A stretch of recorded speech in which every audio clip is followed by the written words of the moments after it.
Salve, salve, otorrino de todo o Brasil. Meu nome é Rafael, sou um dos hosts do Otorrino Talk. Estou aqui hoje com o Brunão. Não, o Brunão tá de férias, gente. O Brunão saiu de férias, tá em Mendonça agora, tomando vinho, degustando e me deixou aqui sozinho. Mas logo, logo vai ser minha vez, eu vou sair de férias também. Forte abraço para ele se ele estiver assistindo esse episódio, tá? Mas hoje a gente vai estar com um convidado muito especial pra gente, que vai sair um pouquinho daquele nosso roteiro que a gente estava conversando sobre os grandes profissionais da nossa área, né? Contando um pouquinho sobre a nossa história, mas é uma página muito importante na vida de qualquer médico, né? Na vida de tanto dos residentes quanto dos médicos mais sêniors, né? Que já estão com a carreira um pouquinho mais estabelecido, com foco em contabilidade médica. É isso mesmo. Acho que para muitos pode ter sido uma pedra no sapato, um calcanhar de Aquiles ali durante o seu crescimento pessoal, o crescimento empresarial e da clínica, mas quando feito de maneira adequada, com um suporte bem feito, né, e com planejamento, pode se tornar uma grande força para o crescimento do seu negócio, principalmente no nosso país, em que a complexidade tributária é tremenda, né? E para hoje, eu trouxe um convidado muito especial de uma empresa que é agora nossa parceira, que faz a nossa contabilidade, tá? Faz a minha contabilidade pessoal e também faz a minha contabilidade das nossas duas empresas que a gente tem, tanto da parte de ensino quanto da parte de assistência em otorrino, e tem feito um trabalho fantástico desde que a gente conheceu eles. Então, eu estou aqui para poder apresentar hoje José Eduardo Risse, né? Um dos CEOs, os fundadores da Risse Contabilidade, uma contabilidade que é especializada nos profissionais da saúde, sobretudo em médicos, conta com quase 8 mil clientes em carteira atualmente, tá? Então, assim, eles têm muito conhecimento da nossa área, um conhecimento muito robusto, com clientes que não estão só no estado de São Paulo, estão em todo o país, tá? Então não precisa se preocupar, minha contabilidade deveria ser do meu estado. Não, hoje em dia isso já não é uma realidade mais. A gente consegue ter uma empresa muito robusta que atende clientes em todos os estados. José Eduardo, muito obrigado por ter aceitado esse nosso convite. Eu sei que a sua agenda é super abarrotada, super lotada. Ele teve que vir de São José do Rio Preto para cá, né? E a gente conseguiu bater esse horário. Então, assim, muito obrigado mesmo por ter aceitado o convite. Boa noite, doutor. É um prazer estar aqui. Queria muito, conseguimos marcar, né? Acho que passado esse período um pouco mais difícil para a gente, o período do imposto de renda, tenho certeza que vai ser um prazer gravar esse episódio. Vamos contar toda a história da Risse, e tudo que a gente puder contribuir para os médicos. Vamos tentar fazer isso hoje. Perfeito. E para começar nosso episódio, né, assim, eu sempre gosto de trazer contextualizar um pouquinho da história do nosso convidado. Quem que é José Eduardo Risse? Assim, onde que o senhor nasceu? Onde que viveu mais tempo? Como é que foi sua formação? Vamos lá, essa história é legal, é gostosa de contar. Eu venho de Cedral. Cedral é uma cidadezinha próxima a São José do Rio Preto. Eu mudei para São José do Rio Preto com 29 anos, então fui nascido e criado em Cedral. E eu sempre trabalhei na área contábil. Comecei a trabalhar muito cedo, muito, muito novo, e sempre trabalhei na área contábil. Quando eu trabalhava num grande grupo lá em São José do Rio Preto, o Grupo Rodobens, um grupo bem conhecido, e decidi abrir meu escritório. Vamos tentar...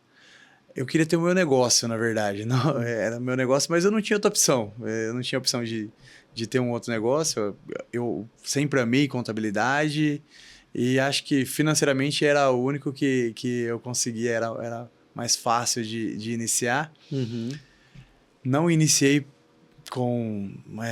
já no nicho médico, iniciei o escritório contábil normal, sozinho, numa sala bem pequena.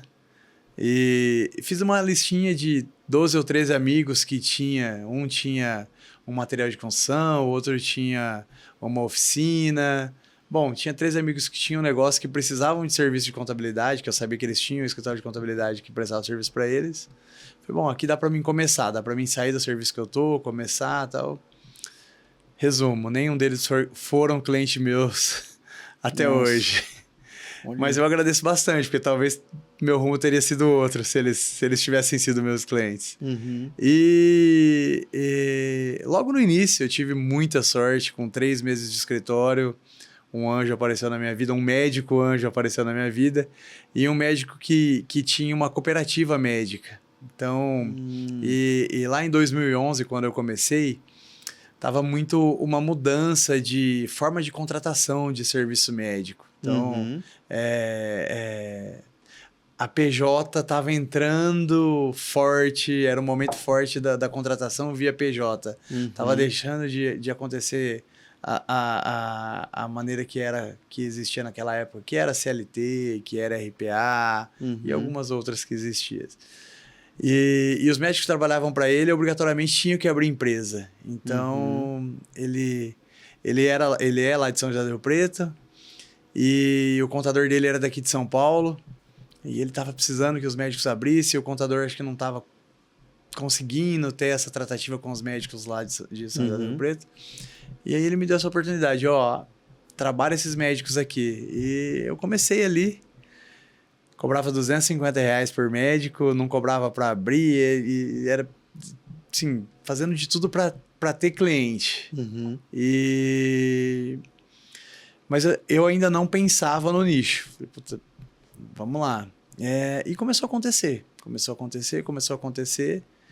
Até que um dos clientes, um outro cliente, um desses que se tornou cliente, é hoje médico aqui em São Paulo também, me pegou muito assim, sério, falou, você tem que mudar o teu escritório para contabilidade médica. Você não percebeu que você só tem médico, você só está fazendo médico, e você tem que buscar esse nicho. Aí foi onde, 1 ano de escritório, eu mudei para contabilidade médica, era RICE Assessoria Contábil, algo do tipo assim, consultoria, assessoria contábil, virou RICE Contabilidade Médica, e a partir daí foi se especializar, foi olhar só para essa área da saúde mesmo, buscar tudo que era possível nessa área e crescer. Lembro que o meu primeiro sonho era ter 100 clientes. Eu acho que talvez o único planejamento que eu tive foi esse. Quando eu tiver 100 clientes, vai estar muito legal, vai estar muito bom, meu escritório vai estar bem legal com 100 clientes. Nunca sonhei em ter 8.000 clientes igual hoje. Mas aconteceu, foi acontecendo dia após dia, numa normalidade, passo após passo, com muita normalidade, não teve nada assim. Qual foi o segredo do sucesso? Acho que o segredo do sucesso foi trabalho, trabalhamos bastante, muitas pessoas boas do meu lado. Acho que se tem algo que eu prezo sim o colaborador, para conseguir fazer a entrega que tem que ser feito, o serviço. Se qualquer cliente hoje entrar no escritório e questionar qualquer colaborador, qual que é a cultura principal, vai ouvir, pegar o cliente no colo. Vai ouvir, isso é pegar o cliente no colo. Nesse mundo que está tão difícil, talvez, lidar com pessoas, está tão difícil manter a mesma cultura lá de 11 anos atrás, de 12 anos atrás, mas acredito que a gente é uma batalha e a gente tem conseguido conquistas. Nossa, muito legal o senhor falar desse lema, né, que é pegar o cliente no colo, porque agora, conversando com quem criou um dos idealizadores da cultura, eu pude perceber nitidamente que os colaboradores fazem muito isso com a gente. Porque na hora que eu cheguei para conversar com o primeiro deles, poxa, parecia que ele sabia tudo que eu estava pensando, tudo que eu precisava. Né? Era muito instantâneo, assim, eu nem precisava falar, ele já sabia. E aí a gente teve esse problema de como criar, por exemplo, a empresa de educação, né? Porque a gente estava tudo abarcado num CNPJ só com alguns KNAIs, né? Para quem não sabe, KNAI é como se fosse um código referente a um tipo de serviço que você pode prestar, né? Nós médicos temos alguns KNAIs e eu queria adicionar um KNAI na parte de ensino, né? De infoproduto. E aí, rapidamente, eles fizeram toda uma leitura. Falaram assim, doutor, eu acho, na nossa opinião, depois de ter feito uma análise, é mais interessante você desvincular isso e ter esses CNPJs separados para evitar de ter muita poluição durante o período de apuração contábil no final, né? E deixar as empresas realmente mais separadas, né? Acho que para nível de organização seria muito melhor, e até mesmo para planejamento tributário, para pagamento de impostos também, que era bem melhor. Nem só por organização, mas eu acho que o fator principal é o planejamento tributário, a redução na carga tributária. Redução da carga tributária que foi fantástica, assim, a gente saiu de uma alíquota, a gente perdeu aí quase 7, 8% de desconto na nossa alíquota, né? O que pra gente é fantástico, foi muito bom. E E parece que eu falei isso, demorou semanas para isso poder acontecer, que nada, bicho. Foi coisa de 10 dias, já estava tudo prontinho, né? Já estava com o CNPJ separado, diferente, com ele já criado, com o meu número de CNPJ já feito. Então, assim, foi realmente muito rápido. Que bom ouvir isso, doutor. Que bom ouvir Então, isso. assim, Mas é muito isso, é muito isso.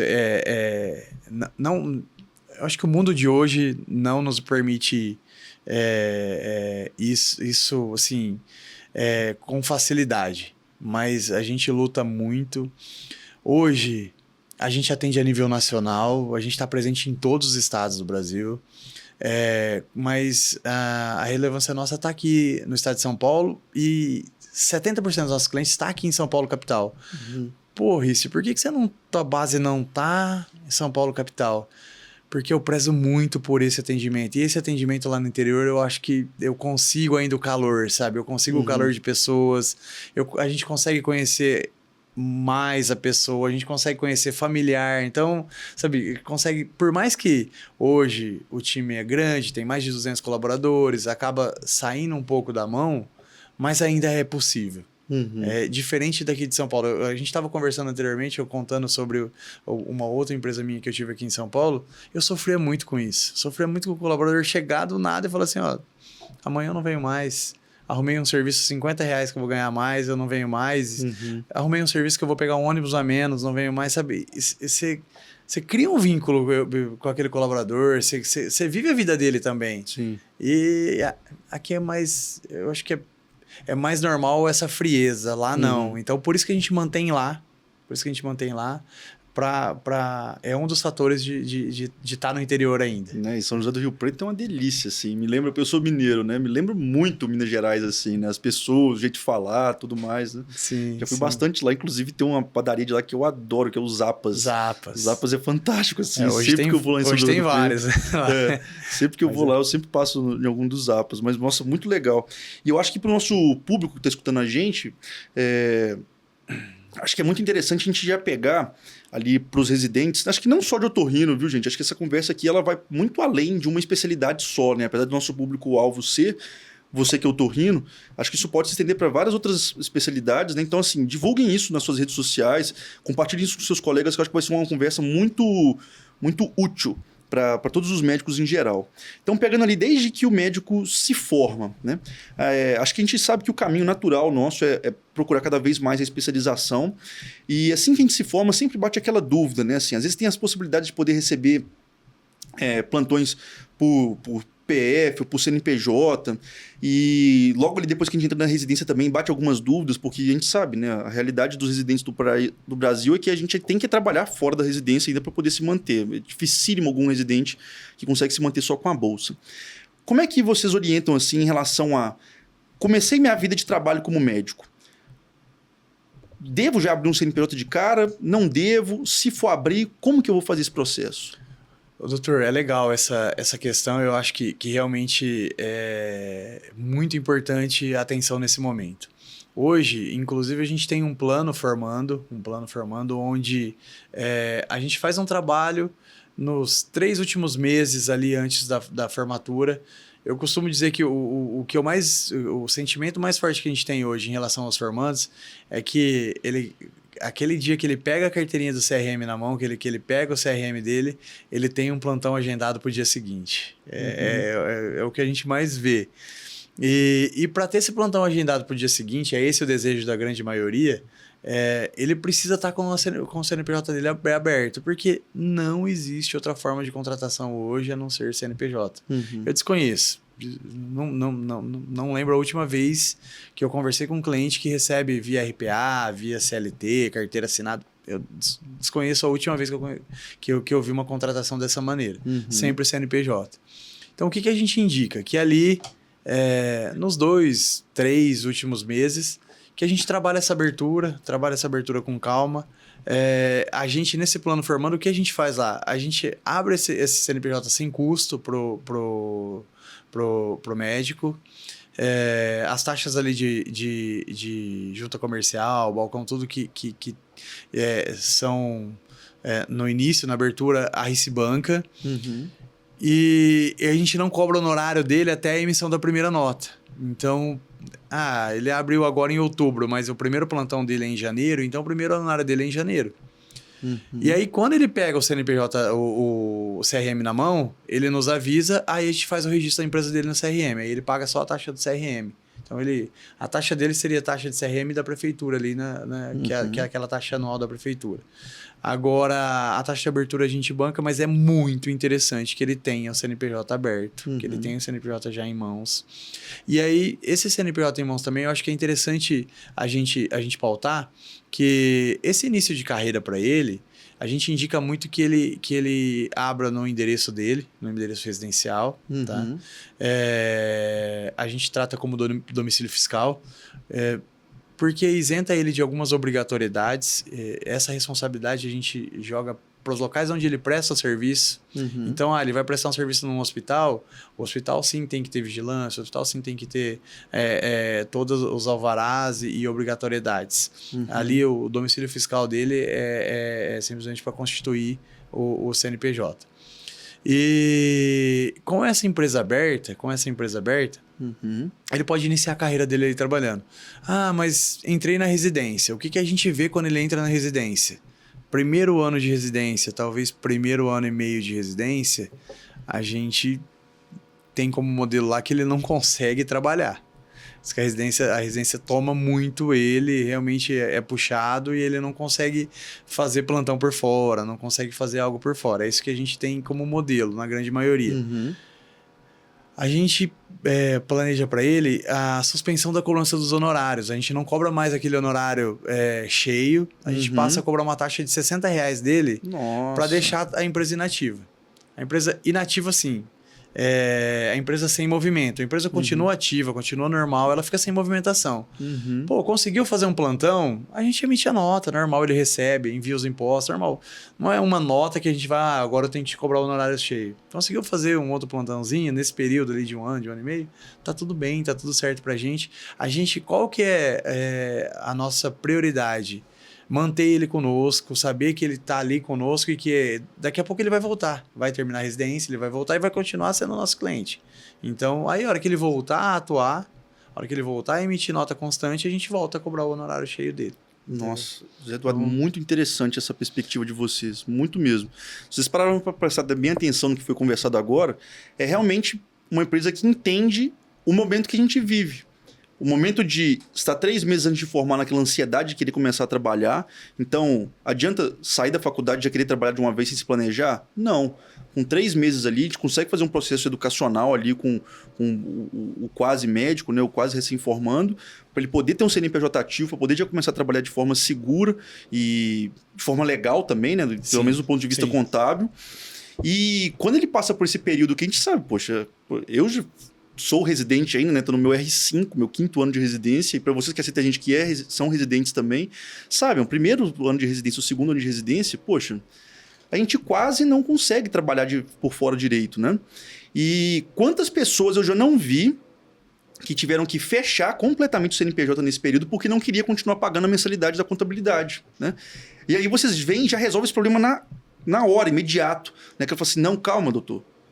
A gente reduz os honorários, mantém o seu CNPJ ainda ativo, mas, de certa forma ali, mais, vamos dizer, dormindo ali, né? Sim. Mais em descanso, mais em repouso, mais em stand-by, porque é um período que você realmente não vai conseguir faturar, né? Isso é muito compatível com aquela fase que a gente está vivendo, né? Muito, doutor. E o legal, a gente vê muito... A gente busca muito o momento wow do nosso cliente. E a hora que ele precisa de uma nota ali durante esse período... E a gente emite a nota de imediato, não tem que... se a gente inativa a empresa, depois, vamos reativar a empresa, algo do tipo, isso gera um desgaste. Não, a empresa dele tá ok, a gente está entregando todas as obrigações, a gente está fazendo tudo que tem que ser feito. E aí, a hora que ele precisa de uma nota nesse período ali, que é tão difícil ele trabalhar, e quando consegue, a nota tá ali, de imediato, tudo ok, gera um momento wow. Isso pra gente é a maior satisfação, sim, entendeu? Com certeza. Acho que é uma quebra de expectativa completa em relação a outros players do mercado, assim, que tem de Outra coisa legal, doutor, é que assim, o senhor tocou num ponto interessante, assim, da gente viver o momento de vocês. Eu vejo muito falar de expertise técnica.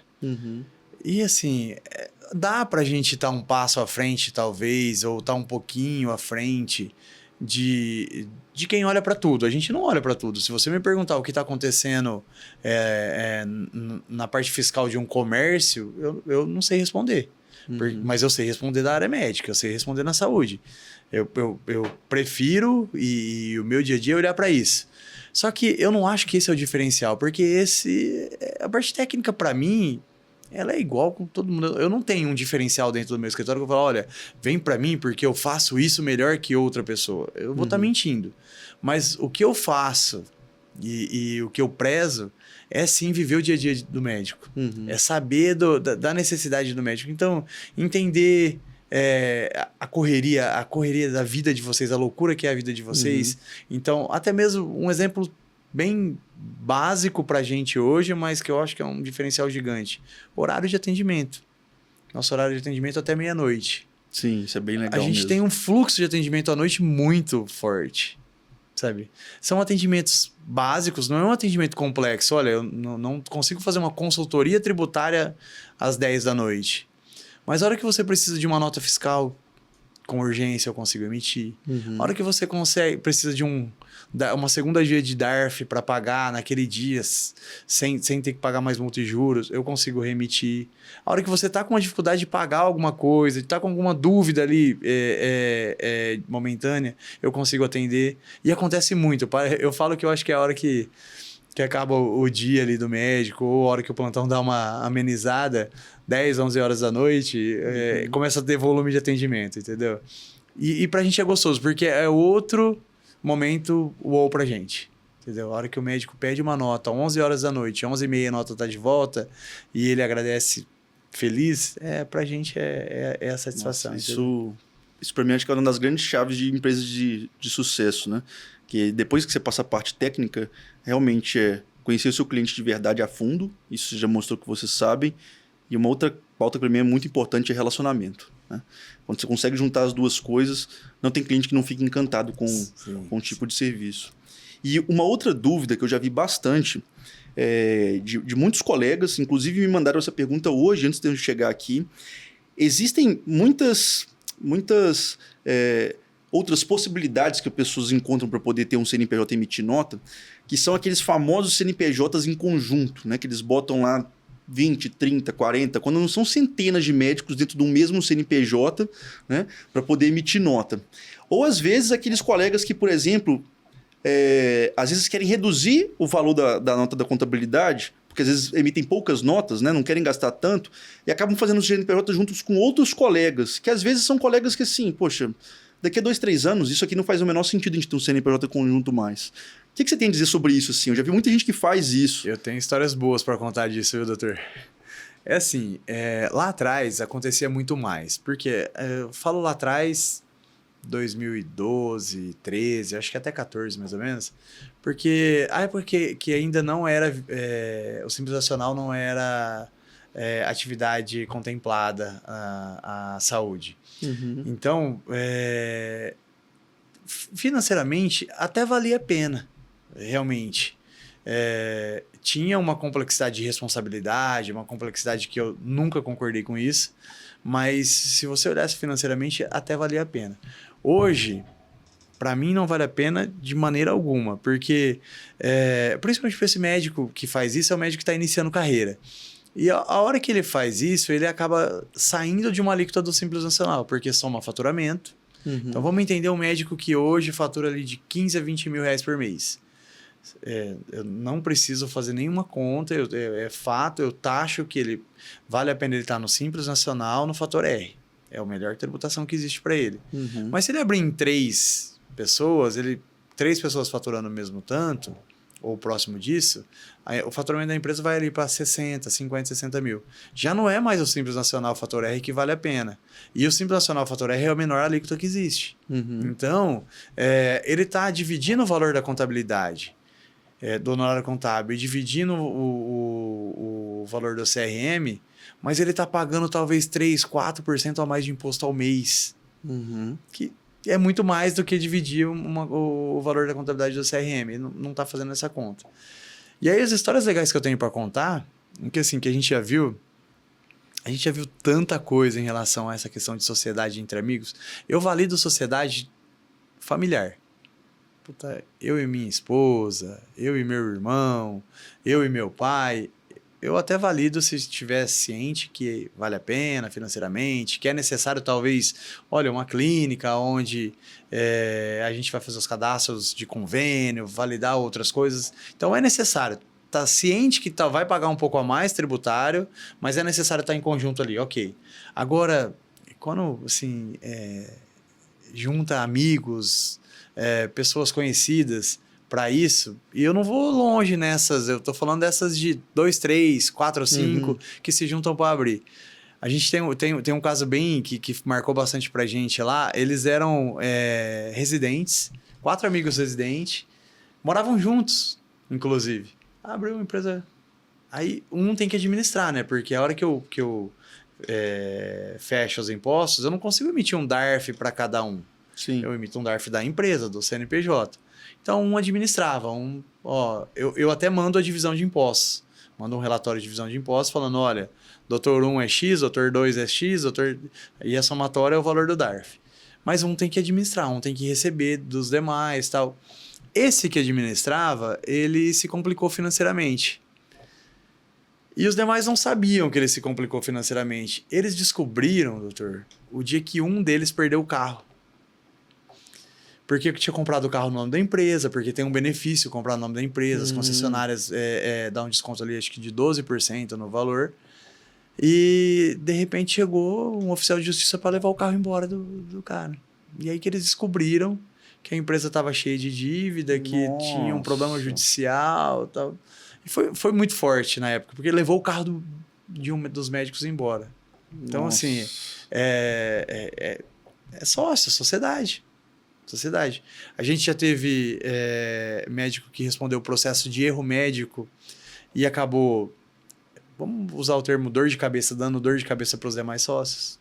Entendeu? Um paciente que entrou contra a empresa, então os demais sócios tiveram que responder também. Tiveram dor de cabeça, tiveram que se justificar. Como se fosse tentado contra a clínica, por exemplo. Exato, né? exato. Nossa. Então, assim, não valido mesmo. Esses CNPJs que realmente existe, tá centenas, não é nenhuma loucura falar centenas, muitas das vezes os médicos são obrigados a entrar nesse CNPJ para poder participar do serviço, né? Para poder... Sim, existe essa condição mesmo. É condição, isso. Mas também é muito ruim, doutor, é muito ruim, porque você entra nesse CNPJ, você sabe qual é o passivo que existe nesse CNPJ? É uma caixa preta total. Exato. Você sabe qual é a responsabilidade que você está assumindo ali, por mais que normalmente é 1%, é 0,1%, mas você está se tornando responsável. Então, assim, não é legal. Às vezes é condição, às vezes é necessário, às vezes é obrigatório para você conseguir trabalhar, às vezes... mas você valida isso? Não valido. Não valido em nenhum dos casos. O que eu valido? A sua PJ. Olha, esse mês eu tô apertado, esse mês eu não recebi de X hospital, X hospital, X hospital, e eu não consigo pagar os meus impostos.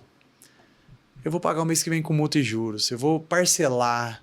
Isso tudo é decisão minha, é problema meu, eu não preciso dar satisfação para ninguém, eu não preciso... Eu me programo, se eu tiver que parcelar em 60 vezes, eu parcelo em 60, se eu tiver que parcelar em 2, eu parcelo em 2. Então, esse para mim é o cenário ideal para cada um. Entendeu? Sim, eu concordo completamente. Acho que quando você coloca esse nível de complexidade na sua operação tributária, a chance de você se enrolar é enorme, né? Você começa a adicionar fatores das quais você desconhece e que você não sabe como resolver num negócio que pode ser simples, né? Sim. E às vezes pensando que você vai ter uma economia marginal ali. Que é uma frase que eu gosto bastante de um filósofo que eu gosto muito de estudar, que ele fala, jamais cate moedas no trilho do trem, né? Porque você vai estar catando moedas ali, um negócio que nunca vai mudar a sua vida, mas se o trem passar em cima, ele vai te arrebentar, né? E acho que nesse cenário é basicamente isso, né? O negócio que eu levo muito para minha vida. Toda vez que eu vejo, poxa, é um ganho muito marginal para um risco muito absurdo. Esquece, né? Não vai ser isso. E além disso, né, agora com a possibilidade que você falou de poder não de poder pagar um alíquota honorário, menor. né, muito menor com Sim. vocês durante esse período de maior inatividade, aí é que não faz, não tem justificativa mesmo, né, nesse tipo de contexto. Né? Sim, eu hoje, para mim, eu concordo muito, doutor, não tem justificativa, porque mesmo vamos entender que não tem esse período de inatividade.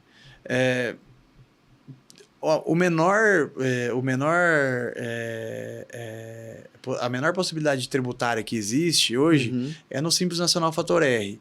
E assim, o Simples Nacional Fator R, ele é para um faturamento de até 30 mil ali. Passando disso, ele já não é mais, não passa a valer a pena mais. Então, por que você vai colocar sócio para somar com o teu faturamento? Você deixar de ter esse benefício do menor cenário tributário? Sim. Então, não faz sentido. Não faz sentido. Concordo totalmente. Podia aproveitando esse gancho para poder falar sobre isso, eu acho que isso é uma coisa muito pouco conhecida por boa parte dos médicos, tá? Eu fui descobrir isso mais ou menos ali com o meu primeiro para o segundo ano de CNPJ. E que, poxa, quando eu descobri, mudou minha vida, cara, literalmente, porque pro faturamento que eu tinha ali no começo da residência, no R2, R3, para mim fez muito sentido, que foi o fator R. Acho que boa parte das pessoas não conhecem. Quando eu fiz as enquetes no Instagram, eu vi que assim, a maioria desconhecia. E eu acho engraçado que as próprias contabilidades que estão auxiliando esses médicos não comentam com eles sobre isso, que é um puta benefício. Inclusive, salvo engano, a atividade médica foi inclusa no fator R não tem tanto tempo assim, né? Não tem. É relativamente recente, né? Eu não me recordo de cabeça, doutor, mas assim, eu chutaria no máximo 5 anos. 5 anos, né? Então, assim, por favor, José Eduardo, explica pra gente o que é o fator R, como que o médico se enquadra nisso e tenta dar um exemplo palpável de quanto que isso representa de dinheiro no bolso dele no final do mês. É assim, doutor, vou tentar bem superficial explicar. O que é o fator R? O fator R ele foi um benefício que foi instituído, eu realmente não lembro qual ano que foi, não foi só para a área médica, foi a nível em todas as atividades, tá, que se contemplava. E o que é o fator R? Toda empresa tem uma alíquota menor, é uma tabela do Simples Nacional menor, um anexo com um percentual menor. O anexo 5, que é o anexo normal, ele começa com 15,5%. A primeira alíquota do Simples Nacional para o médico é 15,5% no anexo 5. No anexo 3, que é o do fator R, ele começa com 6%. Só que para você estar contemplado no fator R, você tem que ter 28% do seu faturamento de folha de pagamento. O que é a folha de pagamento? Funcionário contratado, prolabore. Então, assim, a folha de pagamento da empresa, ela tem que somar 28%. Então, vamos lá. No caso de um médico que não tem funcionário, não tem uma secretária contratada, não tem demais colaboradores contratados, o prolabore dele mínimo tem que ser de 28%. Então, ele faturou lá 10 mil, tem que ter um prolabore de R$ 2.800. É isso. Indo já para a conta final, quando ele tem esse prolabore de 28%, gera um custo para ele de INSS sobre esse prolabore. Dependendo do valor do faturamento, gera um custo de IR também, tem uma retenção de IR também. E a alíquota final do Simples Nacional, ele fica ali entre 9 e 10. Mínimo 9, máximo 10. Fica ali entre 9,5, mais ou menos. Onde na tabela normal do Simples é 15,5%. Então, gera uma economia legal. No lucro presumido, vamos entender que não seria no anexo 5, seria no lucro presumido que ele estaria.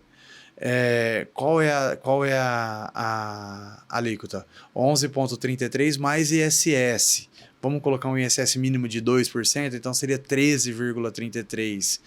Se tivesse numa cidade onde o ISS é 5%, seria 16%. Então, é muito viável, o fator R.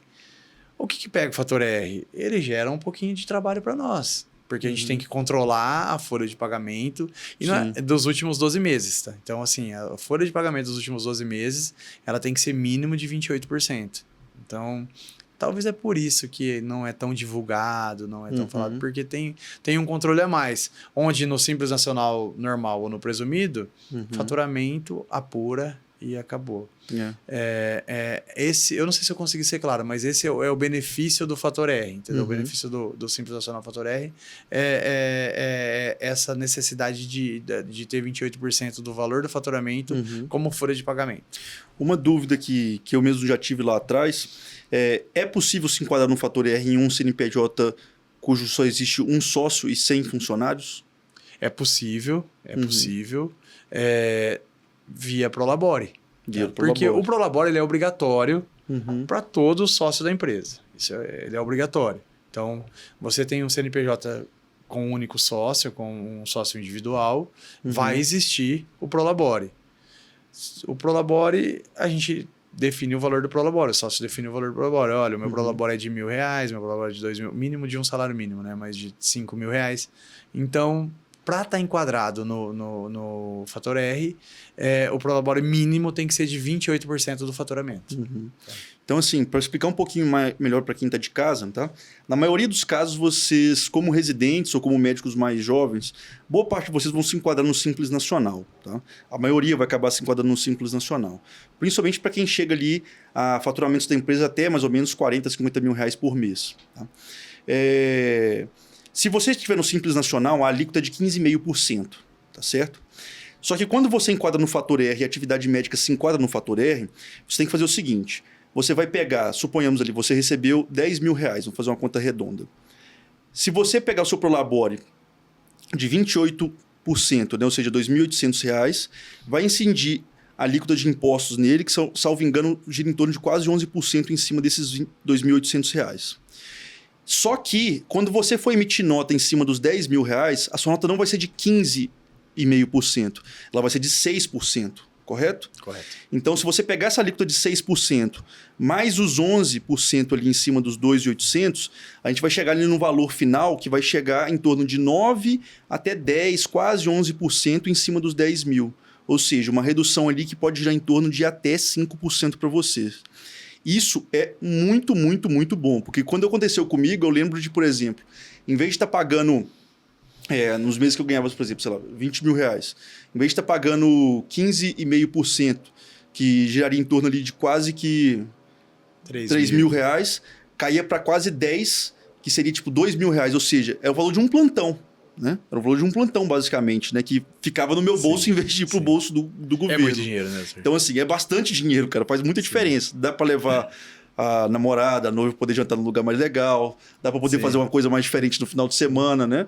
E, além do mais, poder ficar em casa mais tempo também. Sim. Eu sei que, às vezes, explicando isso é um pouco complicado, tá? Mas a gente vai deixar na nossa descrição aqui embaixo o contato para vocês poderem entrar com os assessores da RICE, porque eu tenho certeza que vocês vão entender muito bem isso quando vocês estiverem em contato com eles. É legal, doutor, entrar no site da RICE, ricecontabilidade.com.br, tem um simulador lá. É muito legal o simulador. Nossa, verdade. Eu usei esse simulador. Você usou? Usei o simulador. É cara, muito é muito legal. gostoso. Na hora que você vê literalmente a conta, caramba, isso podia estar no meu bolso e não tá. Por que não tá acontecendo isso? Você brinca ali né? com os valores, brinca ali, ó, putz, se eu ganhar 10, sobra isso, se eu ganhar 15, sobra isso, se eu ganhar 20, sobra isso. E ali demonstra detalhado, olha, no Simples Nacional é esse, no presumido é esse, na pessoa física é esse. Então, ali é bem legal aquele simulador. Nossa, então a gente vai deixar também o link na descrição aqui para vocês utilizarem esse simulador. Então, assim, esse assunto aqui, acho que para quem é residente e conversa com a gente, isso é muito, muito, muito importante. Que vai facilitar muito sua vida, vai te trazer mais qualidade de vida e mais dinheiro no seu bolso também. E passando um pouquinho da fase ali do residente, que eu acho que isso era o grande ponto assim, para poder conversar sobre os residentes. Né? Para o cara que já está ali mais sênior na carreira, né? Para o otorrino que está mais sênior na carreira, já tem sua clínica, já tem seus próprios materiais e tudo mais, já começa a ter um volume de atendimento um pouquinho maior, às vezes já começa a chamar outros colegas para poderem atender ele junto, e o faturamento dele começa a crescer. Né? Qual que é o planejamento tributário que tem que ser feito em cima disso? Já é época do Simples Nacional ainda ou é época de mudança? Né? E como que tem que ser feita essa mudança? Doutor, eu acho que é bem legal a gente, mais uma vez eu vender o nosso peixe, mas é realmente o que acontece, tá? A partir do momento que o médico se torna nosso cliente, todo ano a gente faz o estudo tributário dele em cima do faturamento, do histórico dele dos últimos 12 meses. E se tiver uma alteração ali, a gente faz o contato com o cliente para validar se isso, se permanece essa alteração ou se tem alguma expectativa de mudança para o próximo ano, porque o regime tributário todo ano ele pode ser alterado. Isso não precisa fazer alteração contratual, não tem custo, é dedo de contador. Então eu posso alterar o regime tributário sempre em janeiro. Eu não consigo alterar no meio do ano, eu não consigo alterar, mas janeiro eu defino a tributação do cliente naquele ano. Então a gente faz o estudo para o próximo exercício. Eu acho que é bem interessante esse tema, porque sim, a hora que o ganho dele começa a melhorar, eu não diria que ele, no momento que ele está indo para a clínica, no momento que ele está indo já para procedimentos, eu não acho que é isso que muda, é sim faturamento. Porque pode ser que ele tá lá trabalhando que nem louco nos plantões, fazendo plantões ali que eu costumo ver quem fica 36 horas direto no hospital e tal, e tendo um faturamento, talvez, sei lá, 50 mil por mês, e daqui a pouco tá no momento da clínica, onde tá começando e talvez não vai faturar 30. Então, não é o fator clínica, não é o fator procedimento, mas sim o fator faturamento. Isso que muda a gente repensar em planejamento tributário, a gente repensar no cenário tributário do cliente. Mas normalmente acontece, a hora que ele vai para a clínica, a hora que ele vai deixa de fazer plantão para mudar ali, dar um passo na carreira dele, é porque está mais consolidado, é porque já tem um faturamento ali, já tem os clientes já fixos. Então, normalmente é a hora que ele já está faturando mais mesmo que isso acontece, né? E aí, sim, ali a gente entende que já entra o momento que o Simples Nacional já não vale mais a pena. Aí já é o momento de pensar no lucro presumido. E a hora que chega no lucro presumido, aí eu acho que tem tema para a gente também, porque a hora que vai para o lucro presumido, a gente tem o primeiro tema que é o ISS, se vale a pena o ISS fixo ou o ISS variável, se o município que está constituído, se é legal, se vale a pena pensar em outro município, se tem a possibilidade de estar em outro município. Pô, vamos falar daqui. São Paulo, o ISS é 2. Se a gente andar 40 minutos e for para Campinas, o ISS é 5. Então, vale a pena ter empresa em Campinas? Vale a pena ter um endereço eletrônico aqui em São Paulo, um endereço virtual aqui em São Paulo? Interessante. Entendeu? O endereço virtual hoje custa R$50 por mês. Aí o médico fatura R$50 mil, tá pagando 5% de ISS em Campinas, e se pagasse R$40 de um endereço virtual em São Paulo, pagaria 2. Estaria economizando R$1.500. Nossa, é dinheiro. Então, aí, a hora que a gente vai para o presumido, eu acho que o primeiro passo é esse. Ah, mas e o ISS fixo? Pô, também. Talvez não valha a pena o ISS variável, vale a pena o ISS fixo. Profissional, contrato adequado, formatação da empresa adequada, é lei federal. Todos os municípios têm o ISS fixo. Recolhe por profissional e não mais por faturamento. Também. Mas aí é estudo tributário. E acho que por fim, doutor, eu não sei nem se você entrar nesse mérito, eu acho que sim. A hora que ele vai para a clínica, a hora que a gente está falando de procedimento, de saindo um pouco do ambiente de consulta, aí chegou o momento de a gente olhar para a equiparação hospitalar, né? Que acho que é o tema do momento na área médica, entendeu? Com certeza. Já vi muitos amigos meus que tentam assim conseguir colocar essa questão da equiparação hospitalar, que realmente acho que é um game changing assim para quem já está num patamar de faturamento maior, né?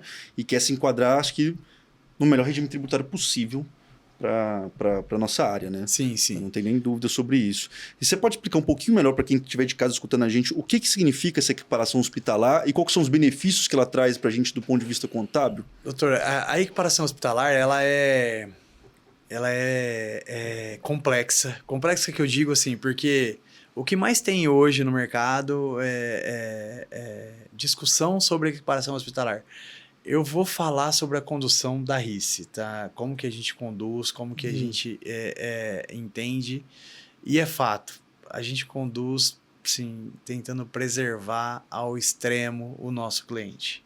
Às vezes a gente tem até algumas dificuldades ali, porque o cliente gostaria que acontecesse de forma mais fácil, gostaria que acontecesse de uma forma mais tranquila e eu prefiro prezar ele nesse momento, ter segurança para ele nesse momento do que ele ter um problema lá na frente. Daqui a 5 anos a Receita cobrar algo retroativo dele. Então, como que a gente trabalha isso? A gente tem um jurídico interno especializado, olhando realmente só para isso. E a hora que olha para isso, a gente faz análise. Existe a portaria hoje da equiparação, né? Hoje tem a portaria, então os itens, então alvará próprio, contrato conforme lei, nota fiscal emitida de forma correta, tem vigilância sanitária, tudo que a obrigatoriedade dos itens. Doutor, a tua clínica cumpre todos os itens. A gente tem segurança que a tua clínica cumpre todos os itens da portaria que a Receita Federal pede para equiparar. Vamos equiparar. A gente equipara de imediato. Vamos fazer a equiparação de imediato. Tem um período para trás que a gente não equiparou e é possível? Vamos pedir restituição. É isso que a gente faz. Tá? Se tem algum item que não cumpre, mas que a gente entende que pode ser possível equiparar, a gente tenta via judicial. Então, vou dar um exemplo. A gente tem muito cliente que trabalha dentro de hospital.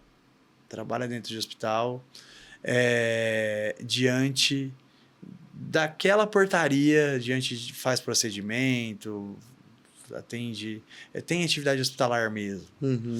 Mas não cumpre o requisito do alvará da vigilância, não tem o alvará próprio. Então, a gente utiliza o alvará dos locais de trabalho dele. Então, ele trabalha em 2 ou 3 hospitais, a gente utiliza esses alvarás para pedir a validação para o judiciário. Então, aí o juiz... E a gente... Não existe uma regra. Aí a gente tem... Aí entra de jurisprudência, né? Aí a gente tem juiz que valida, tem juiz que não valida, tem juiz que já validou específico para aqueles locais de trabalho, entendeu? Então, mas a partir do momento que existe um transitado julgado, a gente tem segurança para o nosso cliente. Enquanto isso, não. Enquanto isso, a gente já teve cliente que ligou no escritório, olha, meu advogado fez um laudo aqui onde eu sou equiparado, gostaria de começar a se equiparar. Não, laudo de advogado, né? Eu não tenho segurança jurídica. Não, então, com certeza não. Não tenho, eu deixo muito claro para o cliente, a gente deixa muito claro que não dá para fazer dessa maneira. Nada contra o advogado. Inclusive, às vezes a gente pega uns laudos de advogados que são realmente muito bem feitos, dá até para a gente usar no nosso processo. Tá muito correto o laudo. Mas não é a ferramenta que a gente precisa para validar uma coisa tão séria quanto essa. Né? Às vezes o cliente liga também por indicação de terceiros, de outros profissionais. Olha, eu quero entrar administrativamente, quero solicitar administrativamente na Receita.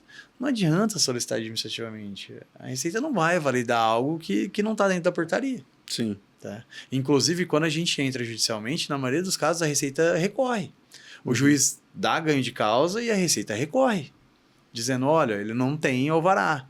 Olha, o contrato social não consta isso. A Receita recorre e a gente tem que recorrer para ganhar. Então, entrar administrativamente, para mim, eu não indico ninguém entrar administrativamente. Então, só alguns pontos assim que eu tenho até do pessoal minha mesmo. Equiparação hospitalar, ela é, na verdade, um conjunto de normativas que você tem que seguir para poder ser equiparado, e elas têm alguma relação com o volume de faturamento ou não tem a menor relação com isso? Zero relação. Não tem relação nenhuma com o volume de faturamento. Relação. É só o cumprimento de algumas normativas. Zero relação. Então, assim, eu cumprindo essas normativas, mesmo que eu ganhe, sei lá, 20, 30 mil reais por mês, eu posso equiparar da mesma forma que um colega que faz 200, 300, 400 mil por mês na clínica dele, também pode. Pode equiparar. É que assim, doutor, para equiparar, você tem que estar no lucro presumido. Ah, tá. Eu já tenho que estar no lucro presumido. Sim. Não posso fazer parte do Simples Nacional. A equiparação não existe. A equiparação é para o lucro presumido. Ah, e muitas vezes, o Simples Nacional é mais viável que a equiparação. Entendeu? Então, aí não tem por que a gente olhar para isso. Sim. Tá? Então Ou é teria que muito ser- parecido, aí não tem por que ter esse trabalho. Teria que ser um entendeu? colega ali que já passou ali dos 60, 70 mil, por exemplo. Não, ali, né? doutor, assim, provavelmente vai valer a pena. Eu não acho que teria que teria que ser valor, porque assim, vamos entender que a gente tem um colega que tem algum ganho por pessoa física, seja seletista, seja qual for, e tem um faturamento de 20 ou 30 mil na PJ. E é possível equiparação. Não vai ser o Simples Nacional Fator R que vai ser viável para ele, porque independente de equiparação ou não, porque a hora que você somar o Prolabore de 28% dele com o ganho pessoa física que ele já tem, ele vai ter um aumento na carga tributária de pessoa física dele muito grande. Eu tô falando para ele, olha, na pessoa jurídica você tá... aqui é o menor, mas eu não tô olhando realmente para ele, Não, porque... Isso é muito comum, por exemplo, um colega que é concursado, né? Sim. Extremamente comum sim. isso, né? Mas também é muito comum, doutor, talvez as pessoas olharem só para a PJ dele. E se você olhar se eu olhasse só para a PJ dele, eu iria falar Simples Nacional, Fator R. Mas daqui um ano, na hora que ele fosse fazer o imposto de renda dele, ele ia querer me matar. Entendi. Entendeu? Porque juntando 28% do Prolabore. Prolabore com o ganho dele lá, eu ia jogar o imposto de renda dele pessoa física lá em cima. Eu estou fazendo ele economizar 3, 4% aqui na pessoa jurídica, mas na pessoa física eu estou fazendo ele pagar 27,5% a mais, talvez sobre um valor gigante. Então, para esse cenário, provavelmente a equiparação é legal. Entendi. Entendeu? Então não dá para taxar valor. Dessa forma, né? Não dá para taxar faturamento. Não dá. É que na maioria das vezes o simples vale a pena, então ok. Mas não é faturamento, é realmente atividade. É atividade. Deixar claro que consulta jamais. Então, mas eu faço consulta, eu posso ser equiparado? Pode ser equiparado. As notas, o contador adora, né? Eu, como contador, eu sofro, mas as notas de consulta eu tributo sem equiparação. As notas que são equiparadas eu tributo equiparadas. As notas de procedimento, demais notas de serviço, onde é equiparado, eu equiparo. Aonde é consulta, eu não equiparo. Exames entram em equiparação também? Entram. Então, só notas fiscais de consulta não entram na equiparação, mas de exames e procedimentos todas entram, né? Sim. Acho que isso é muito legal também para os colegas que desde que na otorrino existe muita propedêutica dentro do consultório, né? Propedêutica seriam os exames complementares ali que a gente tem. E existem muitos procedimentos de consultório, né? Até hoje em dia você vê muitos colegas que fazem botox no consultório, né? Foi até uma pergunta de uma colega que se vale a pena comprar os materiais via CNPJ ou comprar os materiais via pessoa física, quando você tem que comprar insumos, né? Mas eu até imagino já a resposta, né? Os insumos por pessoa jurídica seria muito melhor do que adquirido por pessoa física, né? Eu imagino. É assim, doutor, é cenário também, tá? Precisa entender, porque precisa entender como ele está faturando isso. Entendi. Se ele estiver faturando por pessoa física, eu indico a comprar por pessoa física. Entendeu? Se ele estiver faturando por PJ, eu indico a comprar por PJ. É até o correto, tá? O correto. Tá? Então, mas aí precisa entender para fazer indicação para ele. Olha, doutor, isso aqui é melhor você comprar pela pessoa física e faturar pela pessoa física. Ou isso aqui é melhor você comprar pela PJ e faturar pela PJ. Né? Para dar uma noção melhor sobre valores assim, comparando a equiparação hospitalar com o lucro presumido, né? Que no caso é a comparação que a gente tem que fazer. Tentando fazer uma conta mais redonda. O que isso significaria de mais dinheiro no bolso do nosso colega no final do dia? O que muda na equiparação hospitalar, a equiparação hospitalar ela tá no lucro presumido, né? Então, mas o que muda muda a presunção. Então, quando eu faço a apuração do lucro presumido, a apuração dos impostos do lucro presumido, a presunção para o serviço médico ele é de 32%. Talvez trazendo um resumo para facilitar, a alíquota final é de 11,33% para o médico no lucro presumido. A hora que eu faço a apuração do lucro presumido com equiparação hospitalar, a presunção ela vem para 8%.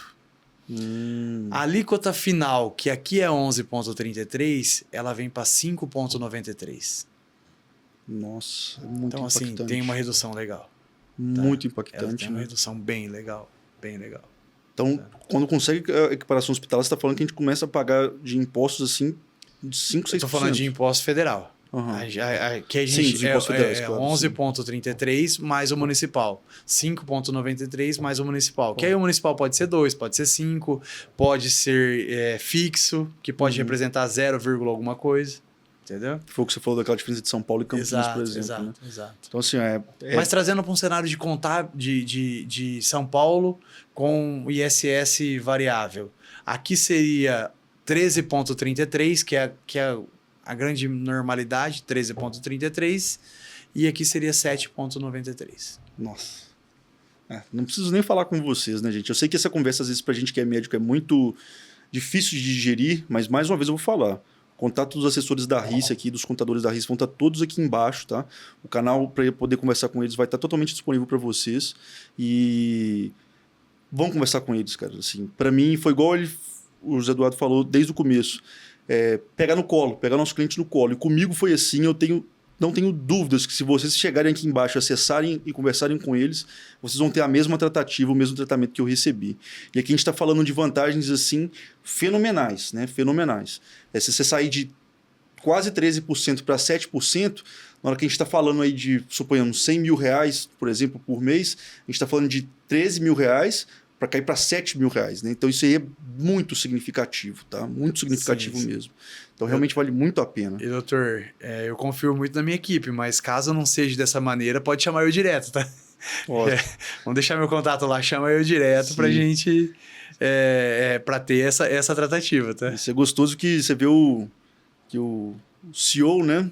Também desce no chão de fábrica, porque ele sabe como é que faz desde tudo lá embaixo, né? Sim. Ele não é uma pessoa que se descolou da operação completamente, né? Se precisar fazer as coisas do jeito que precisava fazer, você ainda sabe fazer tudo, Não, né? sem dúvida, sem dúvida. E tenho prazer por isso. Nossa, ótimo. Cara, José Eduardo, muito obrigado pela participação hoje. Eu acho que isso foram temas extremamente relevantes para todos os colegas médicos que seguem a gente, até os que eventualmente vão poder seguir a gente depois dessa conversa. Eu acho que contabilidade médica é um assunto que às vezes é uma pedra no sapato da maioria das pessoas, mas eu acho que hoje em dia ela tem se tornado cada vez mais palatável, cada vez mais fácil de a gente poder compreender.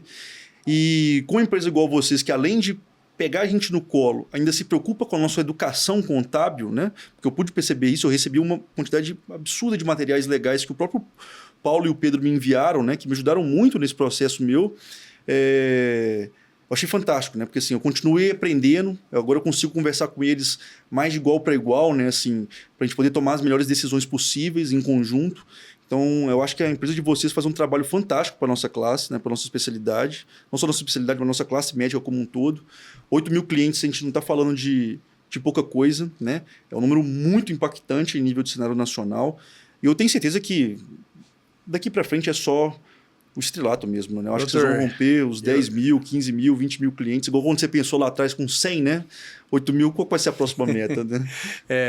Doutor, eu que agradeço muito a oportunidade.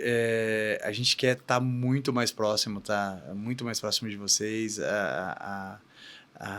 É fantástico o trabalho de vocês.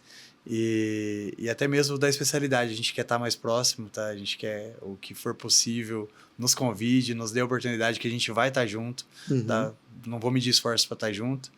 E eu vou contar, o planejamento estratégico para 2027 é 30 mil clientes. Espero estar aqui de novo falando com vocês e contando, né? Falando, atingimos ou passamos os 30 mil. Eu falei que até os 8 eu nunca planejei, foi sempre acontecendo, foi Deus nos permitindo. Mas vamos lá, vamos buscar o número agora, né? Nossa, que fantástico. Eu gosto de gente que tem tesão em sonhar com essas coisas, cara. Sim, muito legal. Sim. Muito bom ver essa perspectiva de vocês. Eu tinha muito, até para finalizar, doutor, eu tinha muito dificuldade com a escalabilidade do negócio. O nosso negócio ele ainda é muito, você vive isso, você pode falar, a gente cuida muito da pessoalidade ainda, e eu não quero perder isso, mas a tecnologia hoje nos permite, né? A gente investiu muito nos últimos 2 anos, a gente está conseguindo colocar em prática, iniciando o beta agora de inteligência artificial, de automações, de robótica, que vai nos permitir manter o padrão de qualidade e crescer. A escalabilidade com a pessoalidade ainda, né? Embutida. Nossa, com certeza. Gente, espero que vocês tenham gostado desse episódio. Foi um prazeraço, viu, José Eduardo? Assim, muito obrigado. Que sejam mais frequentes esses encontros pra gente. Eu vou trazer eles muito mais perto dos nossos alunos, isso vocês podem ter certeza dos eventos presenciais que a gente for fazer, porque se foi bom para mim, eu tenho certeza que vai ser bom para vocês também de casa. Então esse foi mais um episódio do Otorrinotalk, espero que vocês tenham gostado, compartilhem nas suas redes sociais, divulguem esse conteúdo para outras pessoas, tá bom? Um forte abraço e até a próxima.